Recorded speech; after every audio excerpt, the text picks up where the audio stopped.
Bonjour à tous. Donc aujourd'hui, on va vous parler avec Pierre Dudoué, qui est donc un des médecins aussi de l'IHU, du Covid long et du post-Covid. On va d'abord parler un peu de définition, de la fréquence globale qu'on retrouve, la fréquence approximative bien sûr de cette entité dans la littérature. Et puis, vu que cette fréquence globale, souvent c'est un peu un mélange de plein de choses, on va le voir, on va s'attacher un peu à chaque atteinte d'organes décrite. Donc d'une part les anosmies, tout ce qui est neurocognitif, tout ce qui est respiratoire, tout ce qui est cardiovasculaire dysautonomie, un peu de troubles psychologiques et puis quelques autres choses un peu plus anecdotiques dans la littérature. Ensuite, je vais vous présenter avec Pierre les premières données de l'IHU et puis le bilan de notre activité actuelle en termes de Covid long et les perspectives pour la suite. Alors tout d'abord en termes de définition, cette figure, c'est une figure qui est dans une revue récente de la littérature sur le Covid long qui permet de fixer un petit peu les idées sur les différentes phases de la maladie et les définitions initiales de ce qu'on peut appeler le Covid long ou le post-Covid, c'est plutôt à partir de 4 semaines après le début de la maladie Covid-19. Mais on peut déjà voir ici, et c'est ce qui ressort un peu dans toutes les définitions et dans la plupart des papiers qui sortent maintenant, que à partir de 4 semaines, on peut le diviser un peu en deux phases, jusqu'à 12 semaines, donc jusqu'à 3 mois, avec des choses qui s'appellent, en fonction des papiers, le subacute, le ongoing post-Covid, avec des choses peut-être plutôt un peu résiduelles de la maladie aiguë, et puis à partir de 3 mois, réellement, ce qu'on peut appeler le post-Covid ou le chronique. Alors, pareil, il y a plusieurs acronymes dans la littérature, il y a le post-acute syndrome Covid, enfin bref. Donc avec des atteintes d'organes, vous voyez ici, extrêmement variables. C'est un peu ce qu'on retrouve, ça c'est les recommandations suisses sur la définition du post-Covid, vous voyez que c'est pareil, ils disent l'aigu c'est avant 4 semaines, le ongoing symptomatique c'est entre 4 semaines et 3 mois, et puis on est vraiment dans le post-Covid ou dans le long Covid après 3 mois. Là c'est une revue de la littérature qui dit un petit peu pareil, dans la plupart des références qu'on trouve sur le Covid long, qui vous le voyez sont exponentielles, hein, comme un peu tous les domaines dans le Covid, on se rend compte que maintenant on a de plus en plus de choses qui sortent de façon assez rapide sur le Covid long, mais on est plutôt sur des délais de plus de 12 semaines sur les dernières références. Voilà. Bon, pour le CDC, ça reste 4 semaines, et ici vous avez l'étendue un peu des différentes atteintes d'organes, avec la fatigue qui, on va le voir, est prédominante quand même dans la plupart des références qu'on trouve. Alors, quelle fréquence justement ? On a aussi maintenant pas mal de travaux qui s'attachent à regarder à partir de cohortes de patients hospitalisés ou parfois même non hospitalisés pour Covid, quelle est la fréquence de ces symptômes rapportés longtemps après la fin du Covid. Ici, vous en avez un exemple, c'est une des premières études chinoise qui s'est intéressée donc, dans la région du Hubei à 538 patients guéris du Covid. Et ce qui est intéressant, c'est qu'ils les ont comparés à une population témoin pour voir si réellement il y avait plus de symptômes dans la convalescence d'un Covid. Donc ils ont comparé à 184 patients qui n'ont pas eu le Covid. C'était assez précoce, vous voyez que c'était 97 jours en moyenne après le Covid. Pardon. Et en effet, par rapport à une population témoin qui n'a jamais été infectée, il y avait plus de fatigue globale, plus de myalgie, plus d'arthralgie, plus de symptômes respiratoires qui étaient principalement une polypnée, hein, là ici c'était significatif, plus de symptômes cardiovasculaires qui étaient une augmentation du rythme cardiaque, des flushs, une hypertension nouvellement diagnostiquée, ça c'était quand même très rare mais un peu plus significatif, des symptômes psychologiques et puis de façon assez anecdotique, mais ce qu'on retrouve maintenant dans plusieurs références, une alopécie qui était plus fréquente chez les patients en post-Covid. Une autre étude ici, d'abord, pareil, chez des patients hospitalisés à Londres, 1946 patients hospitalisés pour Covid aigu, réévalués pour 113 d'entre eux entre 6 et 12 semaines après leur Covid, et 70% avaient des symptômes persistants. Vous voyez que le symptôme persistant majeur, en effet, c'est l'asthénie. 61% avaient encore une asthénie résiduelle, 36% quand même une dyspnée qui était évaluée par un score international qu'on utilise dans toutes les études de mesure de la dyspnée qui s'appelle le score MMRC, qu'on utilise aussi du coup ici un hôpital de jour. 17% avaient encore une toux, 6% des troubles de la mémoire, une alopécie, encore une fois, hein, je vous disais qu'on le retrouve assez fréquemment, et quand même un gros impact sur la vie quotidienne puisque 39% des patients n'étaient pas retournés au travail, étaient toujours en arrêt de travail à l'issue de ces 6 à 12 semaines post-Covid. Ici, une autre étude faite par des Italiens sur 517 patients. Alors là, c'était du questionnaire téléphonique. En gros, ils rappelaient les patients pour voir s'ils avaient toujours des plaintes. Et ils ont classifié la durée. Vous voyez ici, en gros, tout ce qui est à partir du jaune, du bleu et du vert, c'est les patients qui sont négatifs depuis au moins 1 mois, négatifs depuis 3 mois ou négatifs depuis 2 mois. Et donc, chez ces patients-là, vous voyez qu'il y a toujours une proportion importante de myalgie, jusqu'à 60% là, à 3 mois, de douleurs articulaires, jusqu'à 60% aussi à 3 mois. Ici, c'est tout ce qui est paresthésie, engourdissement, c'est un petit peu moins fréquent, mais on a quand même jusqu'à presque 40%. Les céphalées, à peu près 50%. Des sensations de dysfonction cognitive, on va le voir après un peu plus en détail. Troubles de la mémoire, troubles de la concentration. Il y a les vertiges. Et puis ici, l'anosmie, bien entendu, à laquelle on peut s'attendre un petit peu plus. D'autres patients. 143 patients issus 60 jours en post-Covid. 32% des patients, donc un tiers, avaient quand même au moins un symptôme à 60 jours. Pareil, on est quand même sur des études ici assez précoces. Et c'était principalement de la fatigue, de la dyspnée, des douleurs articulaires, douleurs dans la poitrine et une toux qui était ici à la phase post-Covid. On a des études maintenant avec un petit peu plus de recul. Les premières que je vous montrais, c'est vrai que c'était vraiment dans le post-Covid immédiat. Ce qui est intéressant aussi, c'est qu'avec le temps, on a plus d'études sur des gens qui ont fait des Covid peu sévères, des gens qui n'ont pas forcément été hospitalisés. Et c'est le cas de ce travail-là. Où ils ont pris 201 patients qui étaient plutôt à risque faible de faire un Covid aigu sévère. L'âge moyen était de 45 ans, c'était majoritairement des femmes, et seulement 19% de cette cohorte qui avait été hospitalisée initialement, 20% d'obèses. Ils les ont évalués à 4 mois, 98% de fatigue, 87% de douleurs musculaires, 88% de dyspnée et 83% de céphalie. Ici, c'est carrément des patients justement non compliqués, non hospitalisés non plus. 64% des non hospitalisés, pareil à 4 mois, qui avaient au moins un symptôme résiduel, dyspnée et fatigue, qui sont toujours prédominants. Chez les hospitalisés, il y avait un peu plus de dyspnée, ce qui paraît logique, puisqu'ils avaient une maladie un petit peu plus sévère initialement. Ici, que des patients non hospitalisés, 958 réévalués à 4 mois. Vous voyez qu'il y a toujours une prévalence assez importante de symptômes, 27% avec au moins un symptôme et 34%, donc ça veut dire qu'à 7 mois, ils ont même plus de symptômes finalement qu'à 4 mois pour certains. Il y a des symptômes qui apparaissent au fil du temps. Et puis, dans les symptômes minoritaires, mais donc on retrouve aussi quand même dans pas mal d'études, l'alopécie pour 2,5% des cas à 7 mois, les céphalées et la diarrhée.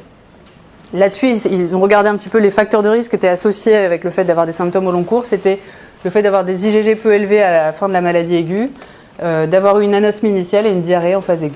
Bon. Voilà, donc vous l'avez vu sur en tout cas ces grands papiers qui essayent de décrire la fréquence des symptômes, on se retrouve face à une entité qui regroupe en réalité beaucoup de choses, beaucoup de symptômes différents. Je trouvais que ce schéma l'illustrait assez bien, qui est tiré d'une revue de la littérature. Voilà, il y a beaucoup de fatigue et puis le reste, on est sur vraiment une myriade de symptômes divers qu'on va être obligé d'un petit peu classer pour vraiment regarder en détail ce qui se passe dans chaque atteinte.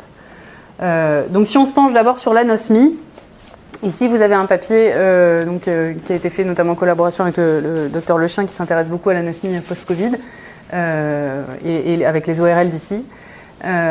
Qui regardait donc la récupération olfactive chez 751 patients affectés par le Covid-19. Donc 83% avaient une anosmie totale initiale, testée par les ORL avec les sniffing tick tests. 17% avaient une anosmie partielle, ou ce qu'ils appellent aussi dans la littérature une dysosmie, avec certaines odeurs non reconnues, certaines odeurs reconnues. Et puis à J47, donc encore une fois là une étude plutôt assez précoce, 37% d'anosmie résiduelle, 14% de récupération partielle et quand même 49% de récupération totale chez ces patients. Une deuxième étude qui va un petit peu dans le même sens et qui veut dire que probablement sur l'anosmie il y a des potentiels de récupération quand même assez forts. Ici c'est 30 patients, donc une petite cohorte, mais suivis sur 2 mois avec des tests des tests ORL de sniffing tick test notamment et puis toute une évaluation globale de l'olfaction. Ici c'est pendant le Covid, ici c'est après le Covid, donc quasiment pour tous les patients sauf un, il y a une récupération et une amélioration des fonctions olfactives sur les tests. Et ça, c'est en proportion. Vous voyez qu'ici, initialement, il y a 10% des patients qui ont une anosmie totale, 53% qui ont une hyposmie et 36% qui ont une normosmie, donc qui n'ont pas de trouble olfactif. Et puis, en post-Covid, il n'y a plus d'anosmie totale, il y a toujours un peu de dysosmie, 26%, mais une grande partie des patients qui ont récupéré. Là, pareil. Alors, cette étude, j'ai trouvé juste rigolote parce que c'est une étude chinoise et donc ils ont testé avec les odeurs que sur place ils rencontrent le plus fréquemment. Et donc ils ont regardé 145 patients qui avaient une anosmie, une dysosmie initiale. Ils ont regardé à J25 et 11% des patients avaient encore une dysosmie, une difficulté à retrouver donc les odeurs, des odeurs typiques qu'il y a sur les marchés en Chine. Donc 5% avaient du mal à reconnaître l'ail, 9% l'ananas, la menthe, le gingembre, très difficile, 26%, et la rose, 16%. Donc c'était juste pour illustrer un petit peu cette problématique initialement précoce. La plus grosse série sur l'anosmie et qui évalue vraiment les choses sur le long terme, c'est celle-ci, donc c'est à 6 mois. 1363 patients réévalués d'abord à 60 jours après le Covid et puis à 6 mois après le Covid.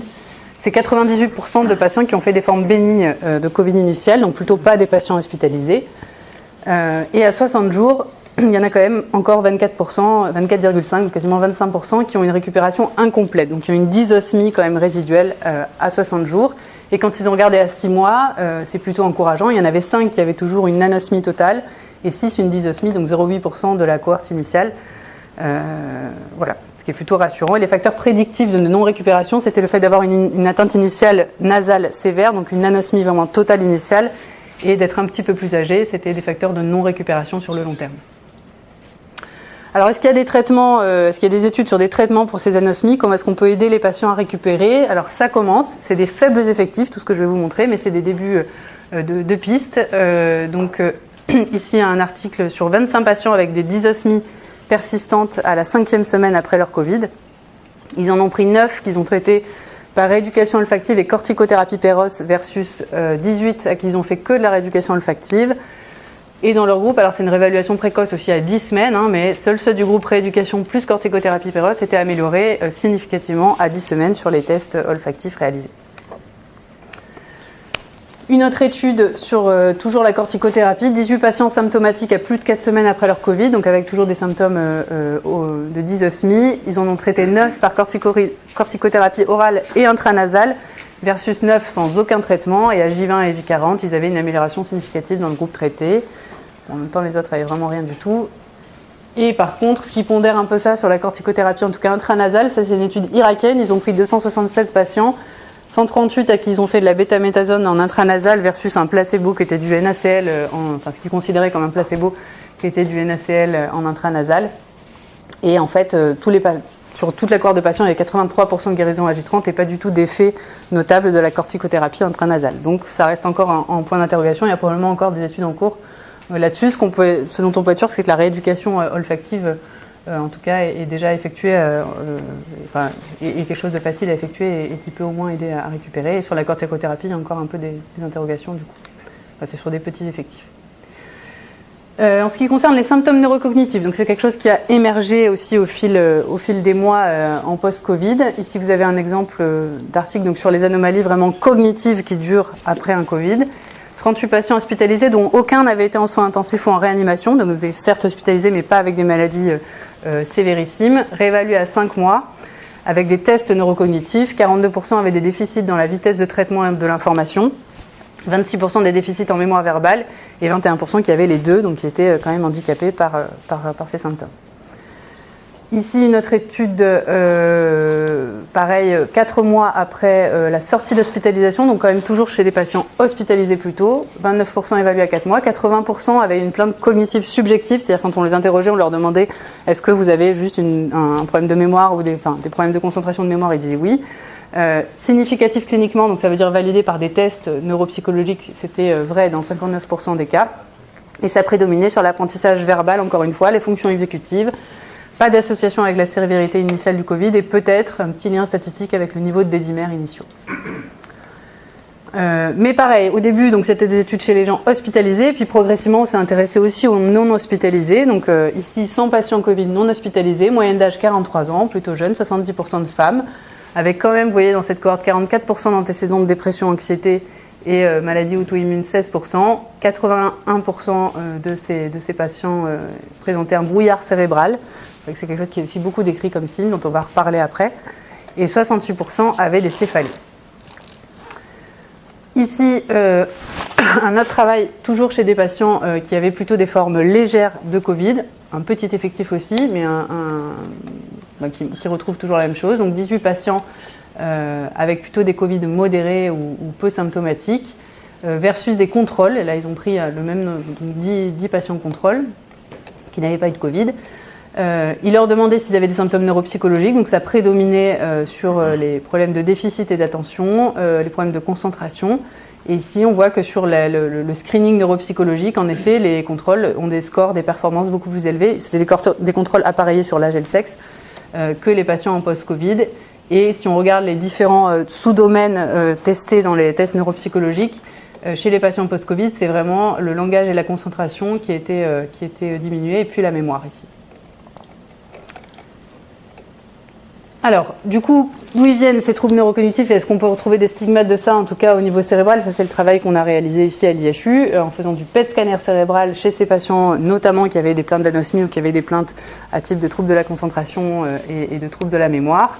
Et donc, on a regardé 35 patients versus 44 contrôles, donc des patients pour lesquels on avait des PET scanners cérébraux sans qu'il y ait eu de plaintes cliniques, en tout cas de ce type-là. Ça, c'était les signes donc, initiaux de ces patients. Vous voyez, 49% et des troubles de la mémoire, des insomnies, anosmie, agueusie et puis un peu de PTSD. Et donc, en effet, on trouve de l'hypométabolisme chez ces patients dans des zones assez spécifiques, le cortex frontal, le bulbe olfactif, le lobe temporal droit principalement, l'amygdale, l'hippocampe, le thalamus, le tronc cérébral et le cervelet. Avec le fait, plus on a de plaintes fonctionnelles, plus c'est associé à une atteinte du cervelet, donc à un hypométabolisme du cervelet et du tronc cérébral. Si les patients sont très douloureux, c'était plutôt associé à du temporal et du frontal. Les douleurs et les insomnies plutôt au tronc cérébral. Et puis le cervelet était associé à l'anosmie agueusie, aux troubles de la mémoire. Alors comment est-ce que... c'est vrai que les patients nous posent la question, j'ai tous ces symptômes, comment est-ce que ça va évoluer dans le temps? Pour le moment, bien entendu, on a peu de recul, peu de données, mais on commence quand même à avoir quelques études. Ici, c'est une étude allemande qui a suivi un effectif aussi réduit de patients, mais 8 patients qui ont été suivis avec le MoCA, qui est un score de dépistage justement des troubles de la concentration et de la mémoire, un peu comme le MMS, mais plus adapté à la personne jeune et qui étudie un peu plus de fonctions cognitives. Donc ils ont suivi en MoCA et en PET scanner cérébral à 37 jours après un Covid et à 6 mois après un Covid. Et ils ont regardé l'évolution, comparée toujours à 45 contrôles sains. Donc les patients, ils avaient une moyenne à J37 de MoCA à 19. Le score MoCA, pour qu'il soit pathologique, on dit qu'il doit être inférieur à 26. Donc 19, en effet, c'est très pathologique. À J37, ils avaient 19. Et à 6 mois, il y avait une récupération significative. Ils étaient quand même montés à 23, mais vous voyez qu'ils ne sont pas complètement normalisés. Ils se sont améliorés dans leur score, mais pas complètement normalisés. Puisque donc à 6 mois, il y a 4 patients avec toujours des scores anormaux, principalement sur la mémoire et les fonctions exécutives. Et parallèlement à cette amélioration du MoCA, il y a une amélioration des patterns d'hypométabolisme. Alors là, cette figure, elle est un petit peu complexe, il faut la lire un petit peu à l'envers, mais en gros, ils ont moins d'hypométabolisme à la phase plus éloignée, à 6 mois, qu'à J37, et ça, c'est versus le groupe contrôle, qui a donc globalement beaucoup moins d'hypométabolisme. Voilà, avec une corrélation inverse, du coup, chez ces patients, entre les scores MoCA et puis les patterns d'hypométabolisme, et donc une évolution quand même qui, avec le temps, semble s'améliorer, même si à 6 mois, ils ne sont pas complètement normalisés. Ici, une autre chose complètement anecdotique, ça c'est une équipe espagnole qui rapporte juste leur expérience. Ils ont pris 50 patients qui avaient 24 semaines post-phase aiguë, avec des patients avec des troubles de la mémoire, de l'affluence verbale et aussi de l'anxiété et de la dépression. Ils leur ont proposé 8 semaines de rééducation avec à la fois de la rééducation physique et puis du TCC, donc des thérapies cognitivo-comportementales. Ils ont noté une amélioration sur toutes les dimensions pour les patients, sur tous les scores, sur la qualité de vie, etc. Mais bien sûr, voilà, c'est juste une étude observationnelle sur 50 patients. C'est la seule chose qu'on a à l'heure actuelle comme étude sur le traitement et la prise en charge de ces symptômes neurocognitifs. Alors, on trouve aussi de plus en plus d'études autopsiques, parce que bien sûr, la question qu'on se pose sur les symptômes neurocognitifs, c'est comment ça marche, comment ça se fait que les patients ont ces symptômes neurologiques après une maladie plutôt respiratoire. Et donc les études autopsiques qu'on a, bien sûr, c'est chez des patients décédés de Covid en phase aiguë et qui ont eu des Covid sévères. Donc on n'est pas sûr qu'on puisse transposer ça, bien entendu, à des patients qui ont des troubles neurocognitifs chroniques après des formes très légères de Covid, mais il n'empêche que ça peut nous donner quand même une idée sur comment ça se passe, qu'est-ce qui se passe avec le Covid au niveau cérébral. Donc ici, il y a une revue de tout ce qui concerne la neuropathologie du Covid, une revue de la littérature qui reprend 20 papiers qui concernent 184 patients, 184 autopsies. Et ce qui ressort principalement, c'est que dans les autopsies cérébrales, on trouve déjà en RT-PCR du virus, dans 53% des cas dans le cerveau. On le trouve aussi en immunohistochimie dans 27,7% des cas. Et puis on trouve en gros des signes inflammatoires, de l'activation microgliale, de l'inflammation lymphoïde et des infiltrats périvasculaires et puis parenchymateux.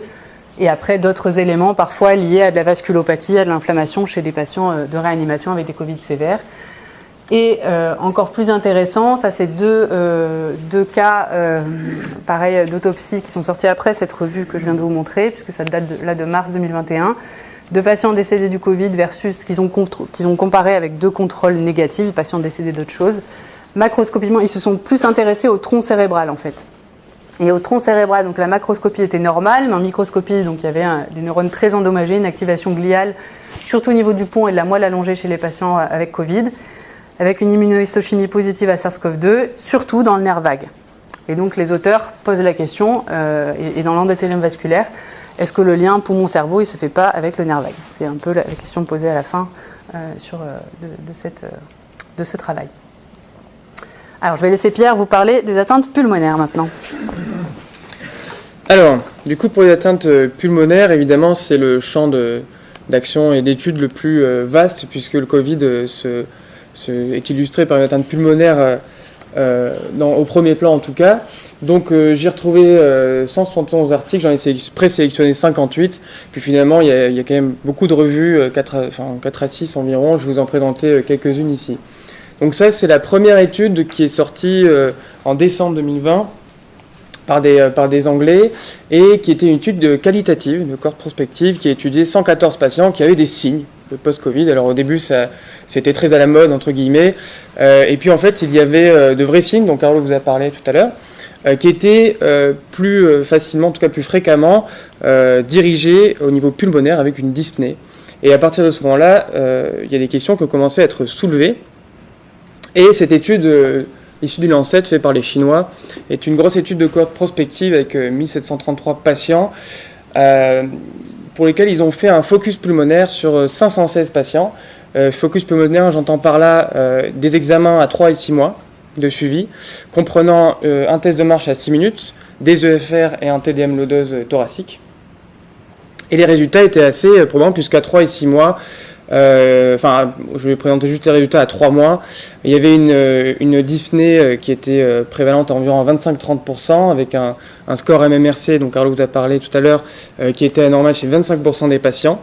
Au niveau des EFR, une DLCO qui était altérée dans 22 à 56% des cas en fonction des groupes de sévérité, puisque cette étude comprenait des patients uniquement hospitalisés avec divers stades de sévérité initiale.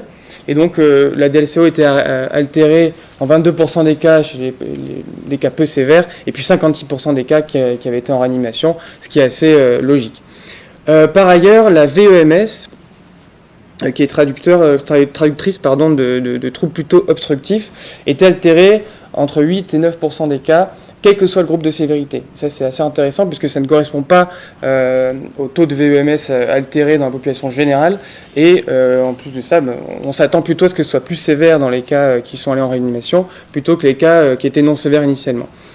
Concernant les anomalies trouvées au scanner, il y a quand même 50% des patients à 3 mois, et environ 30% des patients à 6 mois qui présentaient encore des lésions pulmonaires, qui étaient en majorité composées d'opacité en verre dépoli, à peu près comme en aigu, qui étaient atténuées, avec seulement 1% des signes de fibrose pulmonaire, ce qui correspond à peu près à ce qu'on a vu aussi ici.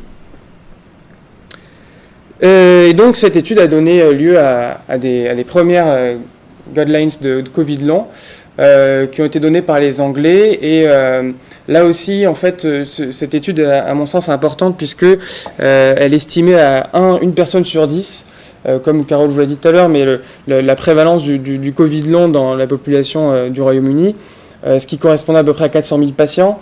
Et dans ce papier, il commence à parler de la réhabilitation respiratoire, qui comprend entre autres la kinésithérapie respiratoire, dont je vais vous parler tout à l'heure.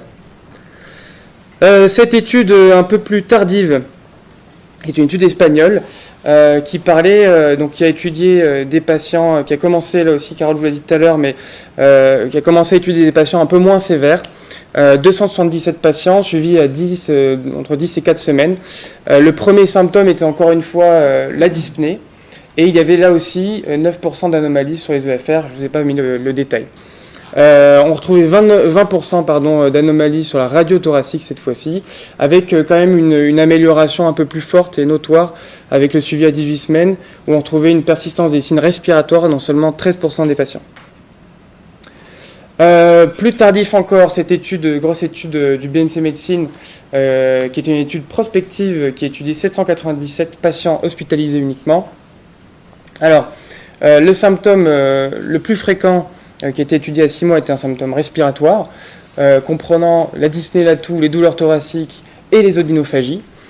Il y avait une différence, je ne l'ai pas noté là, mais il y avait une différence excessive entre, de sexe ratio, hein, puisqu'il y avait 70% des femmes qui étaient atteintes, donc, ce qui représentait une proportion largement plus importante par rapport aux hommes. Là aussi, quelque chose d'intéressant, c'était que dans ce suivi de cohorte, il y a quand même 20% des patients, 20%, c'est un patient sur 5, qui a dû repasser aux urgences ensuite, en post-Covid, pour des raisons diverses, en particulier respiratoires. Et ils avaient aussi commencé à définir, sur cette cohorte qui est quand même assez importante, des premiers facteurs de risque de faire un Covid long respiratoire. Ces facteurs de risque étant composés de fièvre persistante au-delà de 7 jours, de la présence d'arythmies et de palpitations, de douleurs thoraciques et la présence d'une pneumonie initiale. Bon, ça c'était assez trivial. Alors ça c'était un case report que je vous ai mis ici parce que il m'a semblé important de vous montrer le type de lésion qu'on peut trouver chez ce patient par exemple qui a été suivi en IRM pulmonaire. Et ça ce sont les images à 4 mois de suivi. Donc à 4 mois de Covid, il a encore ses opacités en verre dépoli. Voilà, ça je trouvais ça intéressant de le savoir. Voilà, donc je vais maintenant parler des revues dont Carole va commencer à vous parler tout à l'heure, mais moi je vais faire le focus respiratoire. Donc dans cette grande revue de Nature qui a étudié 11 études, qui était une des premières revues, 11 études comprenant des patients de tout stade de sévérité, hospitalisés, non hospitalisés, Covid sévère ou non sévère. La dyspnée, entre 60 et 100 jours de suivi, était présente là aussi de façon variable, mais entre 40 et 60%. Si on remarque là aussi, il y avait une amélioration à 6 mois, c'est-à-dire que cette proportion de patients baissait quand ils ont fait le suivi à 6 mois, et on passait donc de 44 à 66%, on passait à 11-41% environ. Il y avait une amélioration aussi, il y avait une présence d'opacité en verre dépoli sur les anomalies TDM, comme on a vu dans l'étude précédente, sachant que la population à risque de faire ce Covid long respiratoire était plutôt dirigée vers les Covid sévères. Cette étude, donc, cette revue est un peu plus exhaustive. Elle est sortie d'Infectious Disease en mai 2021 et elle a passé en revue au total 27 études qui comprenaient 13 185 patients. Il y avait là aussi une dyspnée qui variait entre 11 et 61% et cette prévalence de dyspnée variait en fonction des stades de sévérité. Ce qui était intéressant, c'est qu'ils ont commencé là à proposer des thérapeutiques. Et dans les thérapeutiques, il y avait cette fameuse rééducation pulmonaire, réhabilitation pulmonaire, qui comprend la kinésithérapie pulmonaire, l'activité sportive, des soins psychologiques. Donc c'est une entité globale qui a permis d'améliorer les patients dans cette étude, en tout cas dans les divers stades d'études. Ils ont commencé aussi à parler d'AINS, l'aspirine, chose qu'on retrouve un petit peu dans la littérature aussi. Ça, je passe, Carole vous en a parlé tout à l'heure. Voilà, cette dernière revue qui comprend là aussi 27 cohortes observationnelles, un peu moins de patients, avait un chiffre de douleur thoracique très élevé, à 89% sur une évaluation à 3 mois. Une dyspnée 61%. Je l'ai mise parce qu'ils ont un petit peu plus étudié la toux, la présence de crachats, et c'est quelque chose qu'on retrouve en consultation, des gens qui toussent comme ça, 3 mois, 4 mois, 6 mois, qui ont des crachats, on ne sait pas vraiment l'expliquer. Et là aussi, ils ont émis un facteur de risque, en tout cas de faire un Covid long respiratoire sur les patients qui étaient plutôt plus sévères, donc les patients plus âgés, qui étaient hospitalisés, et qui avait une sévérité clinique initiale présente. Un article sur le traitement, donc ça c'est le seul article qui parle de traitement de ces symptômes respiratoires qu'on retrouve dans le Covid long. C'est une étude de prospective observationnelle. Ils ont testé en fait chez 50 patients 3 semaines de réhabilitation pulmonaire, la réhabilitation dont je vous ai parlé juste avant, et puis ils ont étudié avant réhabilitation, après réhabilitation, sur 3 critères: le test de marche de 6 minutes, la capacité ventilatoire fonctionnelle et un questionnaire de SF36 qui est un questionnaire de qualité de vie. Et on voit donc qu'après ce traitement, il y a eu une amélioration des 3 critères qui étaient significatifs. Voilà quelques études qui sont en cours de traitement, d'études sur la réhabilitation pulmonaire et sur les thérapies anti-fibrotiques. Alors maintenant, on passe au domaine, j'en ai terminé avec le domaine pulmonaire, on passe au domaine cardiaque. Le domaine cardiaque est largement supplanté par la dysautonomie. Et moi, je ne m'attendais personnellement pas à ça. Donc il y a 27 articles que j'ai présélectionnés, et puis finalement j'en ai gardé 10 qui ne parlaient pas d'opinion, qui ne parlaient pas d'hypothèse et qui parlaient de données cliniques. Donc cette dysautonomie est notamment marquée par l'existence d'un POT syndrome, postural orthostatique tachycardia syndrome, qui est une désadaptation justement, et là où c'est intéressant, c'est l'étude que Carole vous a montrée tout à l'heure, qui montre la présence de virus dans le nerf vague. Peut-être intervenir dans ce mécanisme-là, puisque c'est une désadaptation, c'est une dysautonomie de la fréquence cardiaque, c'est-à-dire qu'au lever, la fréquence cardiaque augmente, il y a un risque d'arythmie qui augmente aussi, ce qui est pas tout à fait normal, et on retrouve une baisse de tension chez les gens, ce qui fait des syndromes vagaux tout simplement, et on le retrouve en consultation assez fréquemment. Je pense qu'environ chez 10% de nos patients, on retrouve oui docteur, je me lève et puis j'ai des signes vagues. J'ai fait un malaise vagal, j'ai l'impression que je vais tomber, je ne sens plus mes jambes, j'ai des palpitations. Là encore, 20 patients c'est une série de 20 patients qui avaient encore des signes cardiologiques à 6 mois. On avait donc 85% des patients qui avaient des signes de POTS. Et là aussi, Carole vous en a parlé tout à l'heure, mais il y avait une part importante de ces patients qui ne pouvaient pas aller au travail à cause de ça, à cause de ces signes de dysautonomie. Une étude sur le traitement, donc ça c'est une petite étude, petit effectif sorti dans le Indian Heart Journal, qui étudiait 12 patients traités par ivabradine pour ces post-syndromes, pour un post-syndrome documenté, vs 12 patients traités par carvedilol, et qui montrait une amélioration de 91% d'amélioration chez les patients traités par ivabradine, vs 66% chez les patients traités par ce bêta-bloquant qu'est le carvedilol. Donc voilà, c'est une petite piste là aussi. Et si on s'attarde maintenant plus aux signes cardiaques à proprement parler, sans parler de dysautonomie, on a cette étude qui est une revue des symptômes cardiovasculaires à 60 jours, qui donc discute de ça dans des résultats de 4 études. Il y avait environ 20% de douleur thoracique et 14% de palpitations, ce qui correspond aux études dont on vous a parlé tout à l'heure, là aussi avec Carole. Et puis, j'ai retrouvé qu'une seule étude parlant vraiment d'anomalies vues en échographie cardiaque, parlant de données un peu plus cliniques. Il y avait donc 150 patients qui ont été suivis c'était une étude roumaine, et ils ont fait des ETT à tous ces patients-là.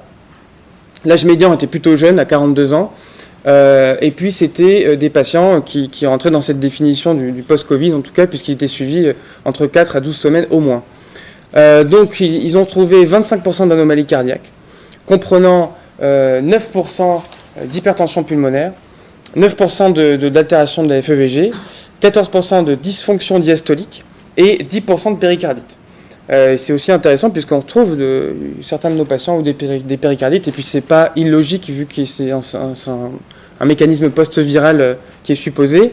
Et alors ce qui était intéressant, c'est qu'il montrait là une évolution de ces signes retrouvés à l'échographie, puisque vous voyez qu'ici, par exemple, on a à 4 à 6 semaines un panel assez variable, qui comprend un peu de dysfonction systolique, un peu de dysfonction diastolique et un peu d'hypertension pulmonaire. Et puis petit à petit, l'hypertension pulmonaire diminue, la dysfonction systolique diminue pour laisser place uniquement aux dysfonctions diastoliques. Et on a dit tout à l'heure qu'il y avait des apparitions d'hypertension comme ça de novo, ce qui pourrait correspondre. Voilà. Je laisse à nouveau la place à Carole pour les troubles psychologiques.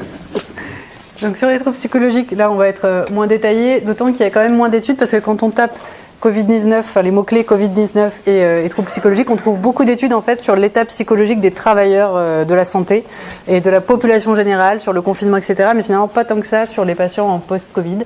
Mais donc il y a quand même cette étude chinoise sur 134 patients post-Covid versus 214 contrôles. Là aussi ils ont comparé donc à des gens qui n'avaient pas eu le Covid. 18% de PTSD en post-Covid versus 5% chez des contrôles, mais des gens qui n'avaient jamais été hospitalisés, qui n'avaient jamais été malades.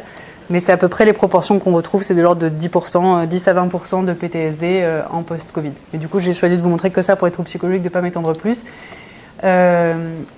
Après, dans les autres choses qu'on trouve plus rares, mais il y a quand même des gens, et notamment cette revue de la littérature, qui se pose la question de ce qu'on appelle le syndrome de fatigue chronique, qui est déjà décrit dans plein d'infections, que ce soit avec l'Epstein-Barr virus par exemple, ou avec la fièvre Q. Est-ce que finalement on n'est pas aussi en face de ça, parfois en post-Covid, avec une asthénie quand même, on le voit dans la plupart des études, qui est au premier plan et qui est très fréquemment retrouvée.